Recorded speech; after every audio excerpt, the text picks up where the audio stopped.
So this is the place-based carbon calculator.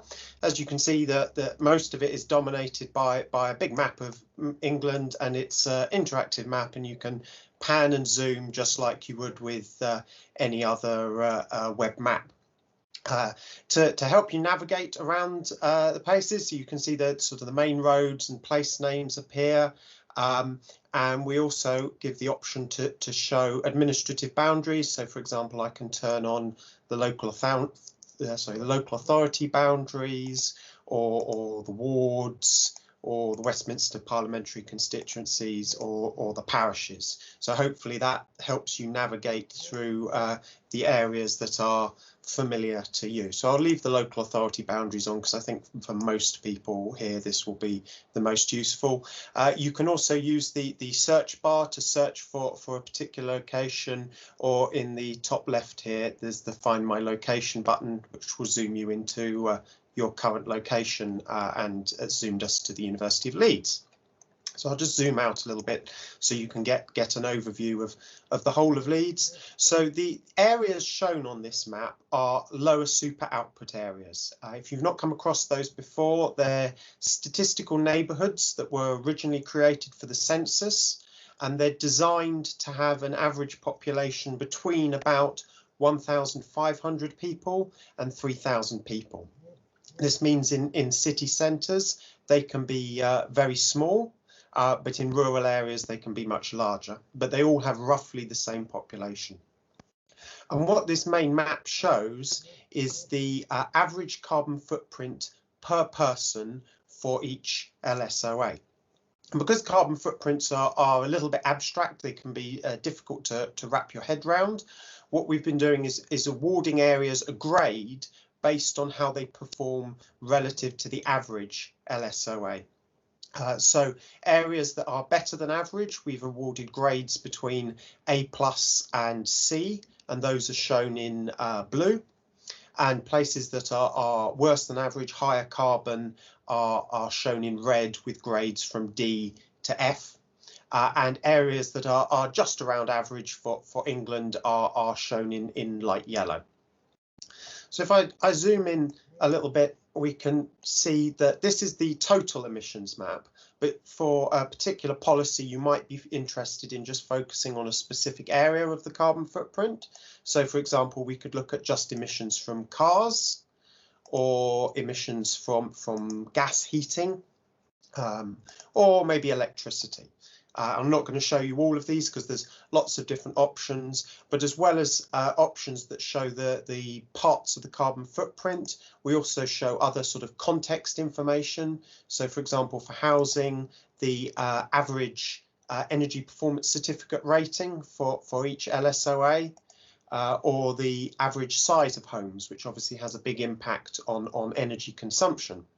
And we also provide the LSOA area classification, which are produced by the Office for National Statistics. And these give you an idea of the social demographics of the area, so what kinds of people live in this area. So I'll put that back to the total emissions grade, and if we pick somewhere sort of in the city centre to give you an example, so clicking on any LSOA will bring up this pop-up report, which is customised for each LSOA and provides you lots of additional information. So on the left-hand side here, you see the sort of headline details, the total carbon footprint, its total grade, and the actual value in kilograms of CO2 equivalent per person, and then a breakdown of various parts of the carbon footprint along with their grades. That information is also repeated on the right hand side in graphical form, and here you see the first column is the LSOA that you've just clicked on, then the second column is the local authority average, then the England average, and then the average of areas with similar area classification. So the idea is this is a comparison of similar areas but in other parts of the country. And all these graphs are interactive, so you can mouse over them to get more information, and you can even toggle on and off parts of the graph by clicking on the legend. And this horizontal black line here shows where we need to be by the 6th carbon budget, which starts in 2032. So it gives you an idea of roughly where you need to get to over the next 10 years. And these reports you can also scroll down, and there's usually more information. For example, here there's a illustration of how the grades are awarded and what they mean. Across the top here we have tabs which provide more background information. So for example, if you were interested in housing, there's information on historical gas and electricity emissions, as well as information about housing types. The EPC tab has lots of information that's taken from the Energy Performance Certificate database. You have to be a little careful with this data because not every house has an Energy Performance Certificate, but in many places more than half do. And there's lots of information about the different parts of the house, so the walls, the floors, the heating, etc. As I said, I won't go through all of these because there are a lot of them. And then there's also information about transport, so historical information about car and van emissions, travel to work and travel to school behaviour, and so on. And the consumption tab has a little bit more information about how we calculate some of the emissions. And the general tab has information on population trends and also some more descriptive information about the social demographics from the Office of National Statistics. So this is quite a low carbon area. Just to show you the contrast, let's pick a high carbon area on the edge of Leeds. So you see here we've gone from A grades now to lots of Fs, but notice that it's not the same grade across the board. Different areas have different bits of their carbon footprint that are high or low, which should help you inform your policy decisions. And you can see here on the graph that this is a very high carbon area in comparison to local and national averages and even similar affluent communities. The last thing I'll just show you is you can imagine with so much data, occasionally there are data problems or missing data. So here's just an example where we always provide all of the data. We think that's important for transparency. But in this particular area, there are some problems, some limitations with the data. And so you'll see here that the grade has been set to not available, and this warning message has been added to the top, just to draw your attention to, maybe there's something wrong in this area, and maybe you should think of what to do with it. To show you some of the other features, so I'm going to turn off the LSOAs now and show you some of the other features in the tool. So the first of these is the public transport stops. So this is a map of every public transport stop in Great Britain. And we've used a similar grading scheme, but this time to grade them on the frequency of service.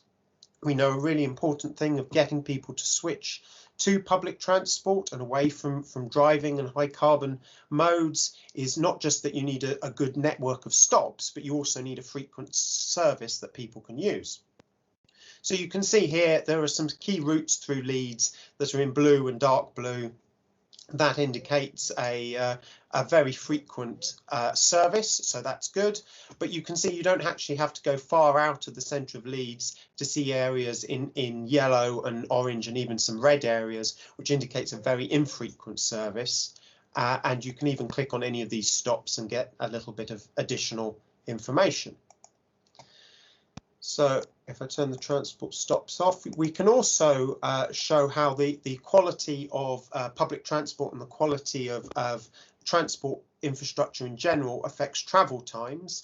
And this comes through in the 15-minute neighbourhoods layer. So you might have heard of 15-minute neighbourhoods. They're an idea that's being pioneered in Paris. The idea is that in a sustainable town or city, all the services you need on a regular basis, things like shops and schools and a pharmacist, a GP, are all within a 15-minute walk.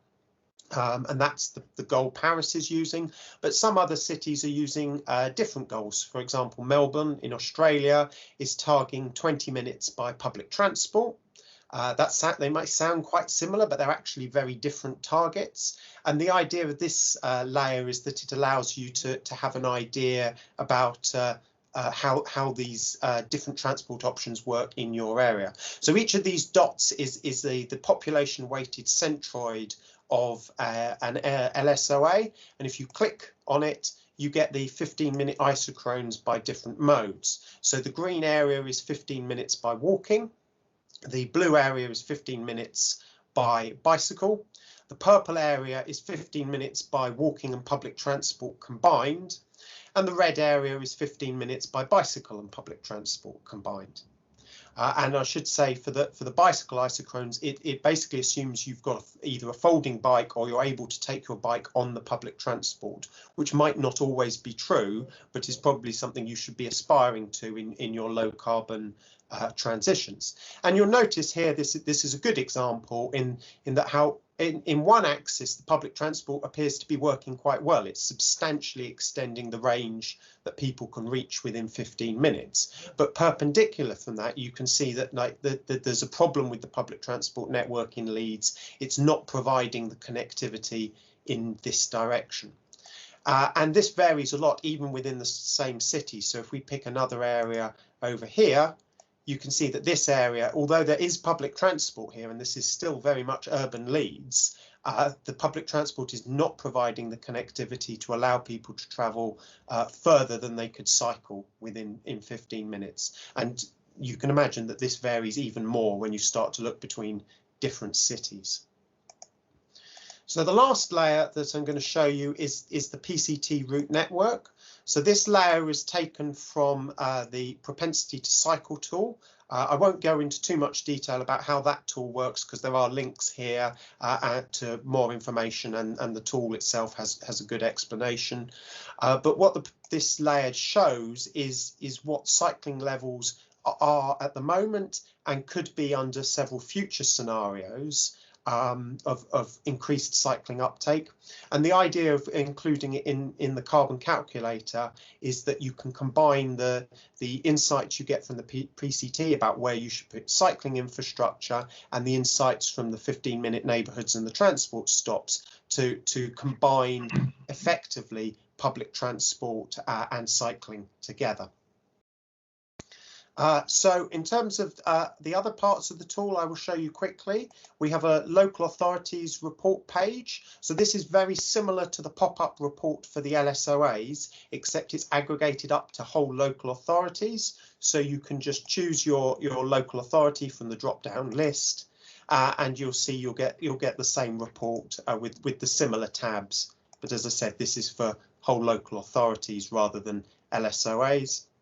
And the last page that I will show you is the data page. So the data page provides more information about how you can download the data and more information about the methods. There's licensing information, links to bulk downloads for bulk data, as well as lots of information about the main sources and, you know, where we've done more complicated analysis, links to more information. And I should say that all the data is free and open source to use on an Open Data Commons license, with the only condition that you attribute the source and say that you've used the place-based carbon calculator. So I'll bring us back to the main tool, and that concludes a very quick demo of the main features of the tool. But I will leave you with a final thought. So the things that local authorities are going to be particularly responsible for in terms of housing and local transport, as Gillian said, are the things that we need to completely decarbonise and largely need to be done by the end of the decade. And that means we have about 33,000 of these LSOA neighbourhoods that need to be decarbonised, and only about 3,000 days to do that in. So nationally, we need to be thinking about decarbonising 10 entire neighbourhoods per day. And for a mid-sized local authority, that translates to about one neighbourhood per month. So while it's great that local authorities are starting to think about their 2050 and their 2030 plans, it's really important actually to have a plan for next month and a plan for tomorrow, because that's the speed that we need to be moving at.